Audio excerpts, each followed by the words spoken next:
Buenos días, con este video vamos a ver vamos a repasar el texto base de primera clase y simplemente la idea es poder comentar algunos puntos fundamentales de este texto que ustedes van a tener que leer como parte de esta clase. Primero, el concepto de necesidades, que es el punto disparador de la clase. Las necesidades es el deseo de obtener un bien, porque hay una carencia. O sea, para que haya necesidades tiene que haber carencias. La carencia genera esas necesidades y esas necesidades generan el impulso a obtener un bien. ¿Por qué hablamos entonces de necesidades?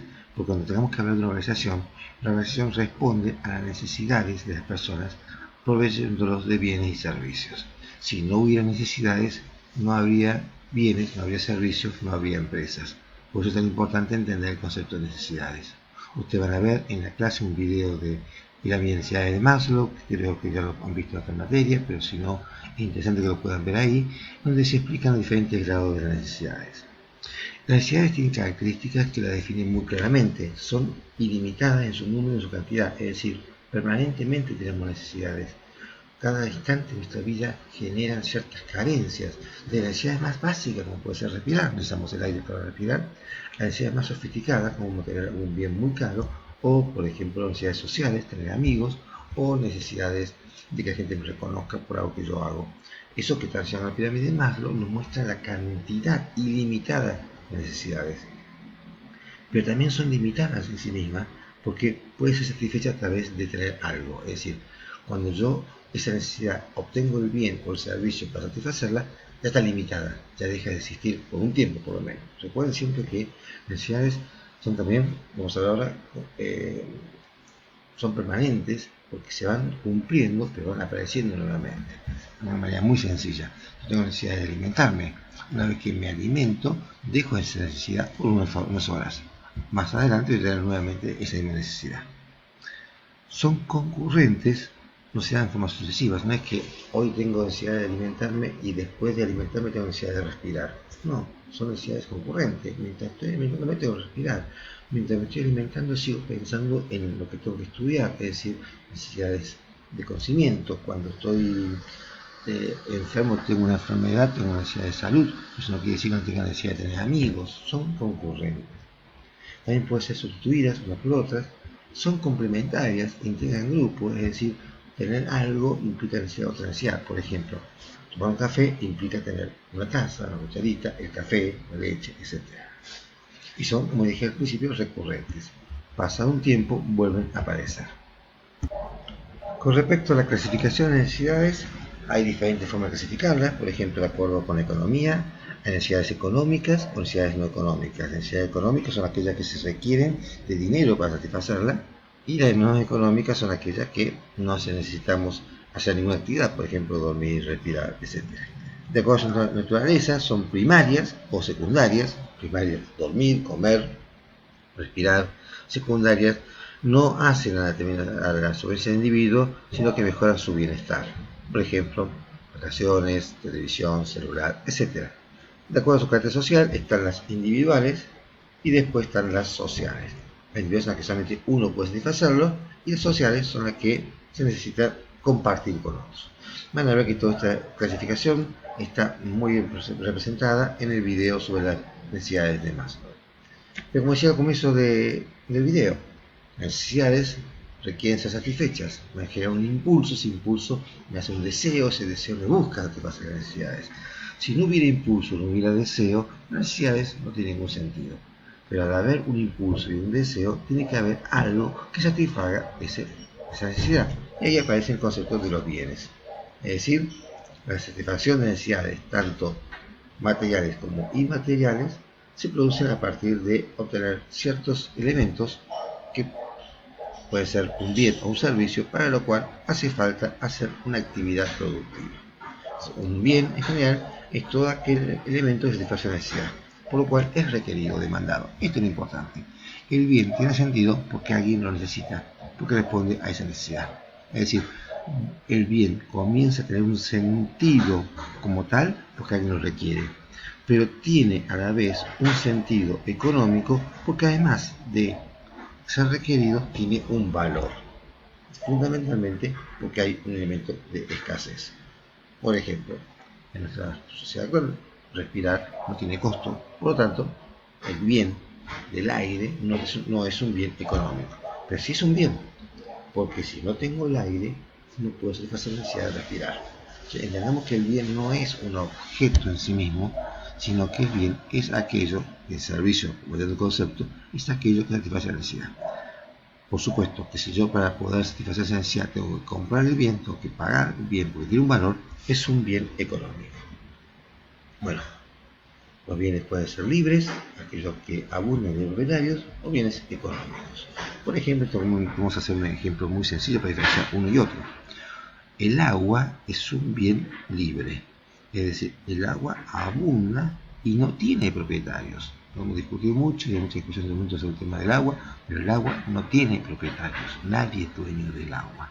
Ahora, si yo quiero tomar agua mineral de un manantial o agua mineralizada, alguien hizo un proceso productivo, por ejemplo, el agua de un manantial, alguien la envasó. Estoy comprando ese bien económico, porque ese bien ya no es libre, sino que está producido, transformado, y de esa transformación hay un valor. Pero no me pueden cobrar el agua. De hecho, en las ciudades no se cobra el agua cuando viene en la cooperativa y ustedes ven que hay un ítem que dice agua, no está cobrando el agua. Lo que está cobrando es el proceso o el servicio de potabilizar el agua. El agua es libre. Si yo quiero ir a un río, puedo ir a cualquier río, sentarme ahí del río, sacar agua y beberla. Nadie me puede impedir. Por eso inclusive leyes que impiden que las personas que tengan campos cercanos a los lagos o a los ríos impidan el paso de la gente. Nadie puede impedir el paso. Hay una ley llamada ley de servidumbre, porque el agua es libre. Pero si yo esa agua que tengo la embotellé o la agregué minerales, le di un valor y ese valor genera un bien económico. Bueno, características de los bienes materiales: se pueden tocar, transformar, útiles, satisfacen del ser humano, son escasos, es decir, generalmente los bienes económicos generan escasez, falta, transferibles, porque yo lo puedo dar a otra persona, y onerosos, porque tiene un valor en cambio, un valor de uso o de cambio. Para cerrar este tema de los bienes y más, las actividades económicas son los que permiten la transformación de los productos a través de una serie de procesos como extracción, transformación, distribución. Y con eso genera la riqueza dentro de la comunidad. Es decir, el dinero que nace en una comunidad se genera a través de actividades económicas, a través de lo que se llaman fundamentalmente los factores de producción. Los factores de producción son naturalmente la tierra o naturaleza, el trabajo, el capital, o sea, el dinero que se coloca, y también la capacidad empresarial o capacidad intelectual. Es decir, para poder producir hace falta los 4 factores tradicionales: la tierra, el trabajo, el dinero, el capital y las capacidades intelectuales.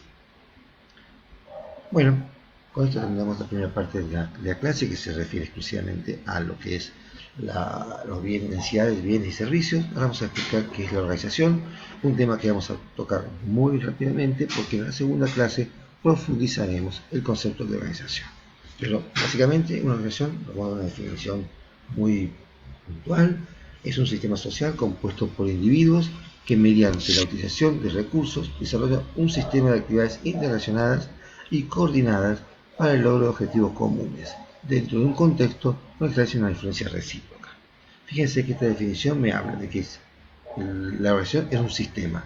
Un sistema es un conjunto de elementos relacionados entre sí, pero está formado por personas, lo cual habla de un sistema pero social, que utiliza los recursos, es decir, medios materiales, vamos a ver cuáles son los recursos, que se utilizan para alcanzar sus objetivos. Por lo tanto, hay objetivos, si no, no tendría sentido una organización, y las actividades que están organizadas.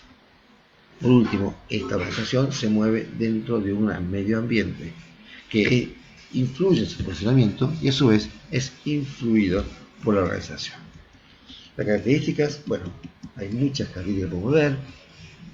Básicamente generan empleo, satisfacen necesidades, pero también las crean a través de bienes que crean y que la gente reconoce como válidos. Por ejemplo, el celular es un clásico bien que satisface una necesidad que no estaba. La necesidad de comunicarse está siempre, la necesidad de comunicarse a cada instante no estaba. Pero bueno, al aparecer el celular, satisface una necesidad que no estaba presente, por tanto fue creada. Elaboran productos y servicios, producen también tecnologías, son elementos para crear, conservar y transmitir conocimiento, crean símbolo, imagen, prestigio. Cuando vemos un símbolo conocido, por ejemplo el Ford, el símbolo de Ford implica un prestigio del vehículo, o el símbolo McDonald's significa una imagen corporativa. Permiten alcanzar objetivos particulares y generales. Vinculan a las personas entre individuos y grupos. Esto es muy importante porque nuestra sociedad está organizada a través de las organizaciones, a través de las empresas, y justamente la manera en que nos vinculamos es a través del trabajo, a través de las organizaciones. Y además nos permite estas organizaciones desarrollar un espacio personal y profesional. Bueno, hay una serie de clasificaciones que ustedes pueden ver, pública y privada, por ejemplo, con fines de lucro, sin fines de lucro. Vamos a potenciar más adelante el tema. Y quiero tocar simplemente el concepto de recursos en un punto para cerrar esta primera clase, que son los elementos con que la organización cuenta y necesita para poder realizar sus actividades y lograr sus fines. Se clasifican en 5 tipos de elementos, 5 tipos de recursos. Recursos humanos son las personas que forman parte permanente o transitoria de la organización. Los recursos materiales son los bienes necesarios, los medios necesarios para producir y obtener los bienes. Es decir, todo lo que yo tengo como elementos que me permiten utilizarlos en el proceso de producción, tanto de bienes o servicios. Pues de materia prima, inmuebles, maquinaria, muebles y útiles, etc. Recursos naturales energéticos son aquellos de que yo no soy dueño, pero lo dispongo para poder hacer mis actividades. Por ejemplo, el solar, la energía en todas sus manifestaciones. Recursos intelectuales, las ideas, conocimiento, la información, son los elementos que a través del uso de las personas con ese conocimiento permite obtener los recursos o servicios que tienen que obtener los bienes o servicios que tienen que brindarse. Y por último, los recursos tecnológicos es aquello que permite la transformación de materia prima o recursos materiales en los recursos, en los bienes o servicios, pero a través de un comportamiento racionalizado y deliberado. Es decir, los recursos tecnológicos no se refiere a las herramientas tecnológicas, sino a la posibilidad de utilizar medios de trabajo que potencien o que generen mejor resultado del producto o servicio. Para que ustedes entiendan bien este concepto. Si yo tengo que fabricar bloques, ¿sí?, yo puedo tomar los recursos materiales, que serían cemento, agua, mezclarlos y producir un bloque. Pero si yo no sé hacer el bloque va a salir seguramente medio feo. A partir de recursos intelectuales, que sea el conocimiento, voy a dar un buen resultado del bloque. Ahora, si yo quiero producir una gran cantidad de bloques, no lo puedo hacer uno a uno. Si yo quiero hacer un proceso de trabajo, yo quiero utilizar herramientas y además una forma de trabajar. No voy a hacer la mezcla y rellenar un molde, otra vez la mezcla y rellenar otro molde, otra vez la mezcla y rellenar otro molde, sino que en su lugar lo que voy a hacer es hacer la mezcla y rellenar varios moldes. Eso se llama métodos, técnica y procedimiento. Es decir, los recursos tecnológicos no es la tecnología solamente de herramientas en la maquinaria, sino la tecnología de conocimiento aplicado a través de métodos, técnicas, procedimientos, planificación, control, etc. Bien, con esto le hemos dado un pantallazo general a la material teórico de la primera clase. Por favor, yo pido que ustedes lo repasen y a través del foro puedan comentar las dudas que surjan o las inquietudes que surjan a la lectura de este material. Suerte y nos encontramos en la próxima clase.